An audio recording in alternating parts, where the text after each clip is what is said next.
Good morning, everybody. I am coming live to you today on my Wednesday, which is Ask Annie Anything Day. And through my chat, through Women's Biz Global's chat group, I got the question this week of, should I change my prices? Should I change my prices because someone's bought my product before and they had a certain rate and now they've come back for more business, but in that time I've changed my pricing schedule.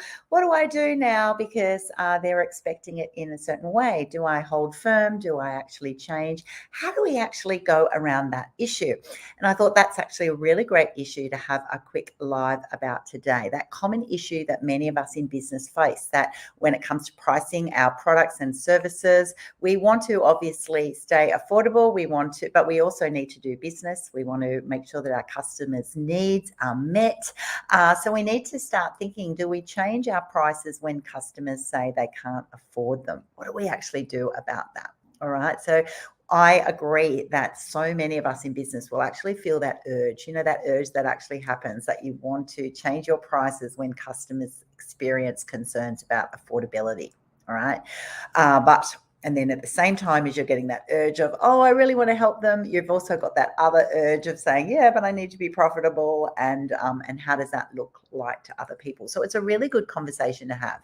And first of all, I just want to start thinking about, well, think about it. If you go to a shop to buy some food, or if you go to the doctor to get a service, do you actually think, well, that price is negotiable? So for those of you who are in other businesses, which are less sort of structured in that way, that you might be a coach, for example, it's easier for you to be thinking, well, your prices are more flexible. But think about it as in those other businesses, that the price is the price and that's just what it costs. And it's going to be costed because of a whole lot of other things, such as their skills, their expertise, their overheads, their positioning of where they are in retail, all sorts of things. All right. So there's several reasons why it might be problematic. So I thought I'd go through those with you today. So first of all, changing prices too readily can actually harm your long-term profitability of your business, all right? Because lowering prices to meet those customer demands can actually then become a slippery slope. If you keep lowering your prices, you might not be able to afford to cover your costs, let alone make a profit. And that's actually why you're in business. So while it can seem a good idea for one, you've got to be thinking, when you're in business, you should be doing things that are replicatable. If you do it for one, you'll do it for more, and eventually it will have a significant impact on your business. So you don't want to lead to a downward spiral where you're constantly struggling to keep up with your expenses. Secondly, changing prices too frequently can actually erode your customers' trust and confidence in your brand. All right. Customers might begin to question the quality of your products and services, which is terrible. You're trying to give them a favor and they're at the back of their mind going, well, is it really worth what they're saying it is worth on paper? Because it seems to be very negotiable.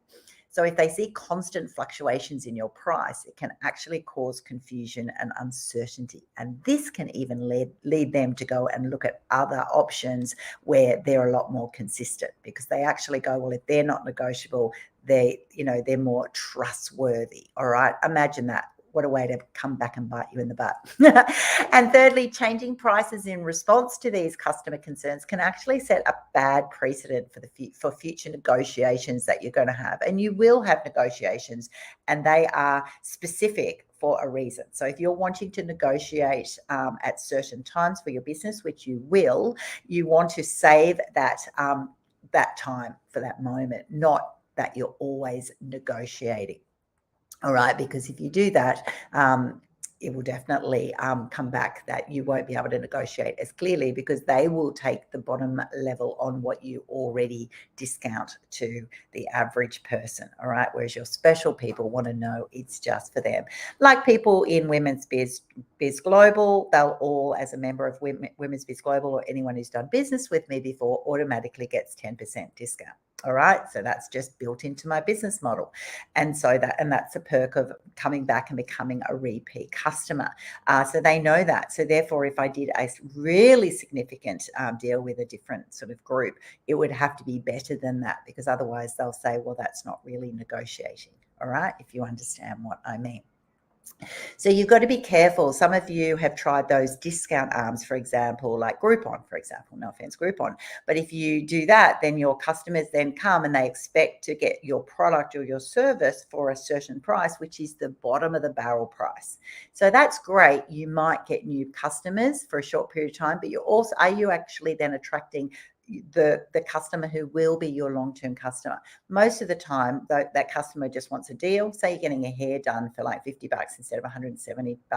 You might go Groupon for that. And then you then go, oh, but now it's 170. Does that customer value your 170 compared to their 50? Or do they now start going, I'm going to go to every single month or 6 weeks, I'll go to a different person who has that discount option. So does it actually attract the right customer to you?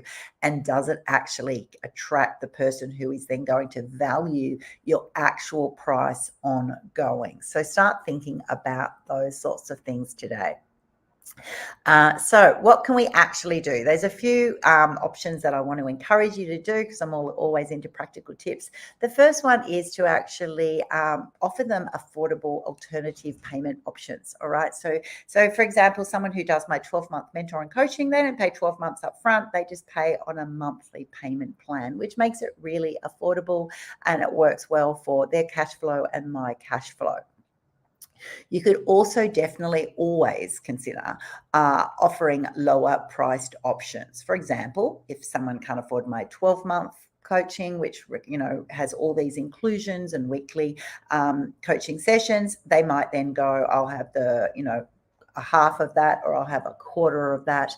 They'll also might just have some of my bite-sized programs, or they might say, oh, look, I actually just want to be on your podcast or on your TV show or in your magazine. So you want to have a variety of options always. Don't just have one premium product. You'll notice that if you look around, whether it's cars or shops or bits and pieces, they'll always have there a bit more of a discount. And that's for a reason. Some of them even have multiple companies that are actually just priced differently and they're owned by the same organization. And this is done for a reason that customers then go shop around. They don't realize they're actually shopping within the same company, but the same products can be packaged and look differently in different shops. It's just the way people do business. All right. The other thing you can do is educate your customers about the value and benefits of your products and services, because they might not know. They might go, well, I can get it for this price at this provider, so why would I pay that? And if you don't tell them, then they don't know, which is why I'm such a fan of really clear marketing.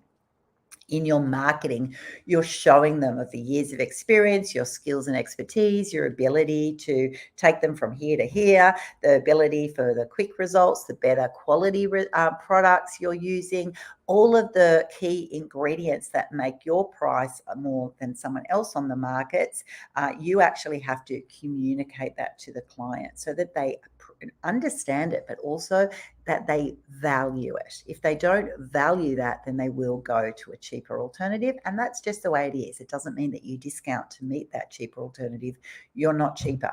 You are there for a reason. You've priced for a reason, and you want to make sure that that customer, or the right customer for you, is actually choosing the quality of the service or product that you provide. So today's message is beware of changing your prices when customers say they can't afford them. It doesn't mean that you can't do something pro bono. It doesn't mean that you can't discount for a specific reason at a specific time. I do that. So I'm not saying never do that. I hope you do that at times. Today's message is about just doing business. All right. It's a day in, day out that makes the result of our future. And so you want to make sure that you don't want to have regular little quick fixes come back to be long-term consequences for your business. You want to focus on alternative solutions that address your customers' concerns while maintaining a profitable and sustainable business of your own. So I hope that helped you today. I'm looking forward to seeing what questions come in on the chat. Definitely leave me any thoughts that you have, and I look forward to catching up with you at my next live. Talk to you then. Bye-bye.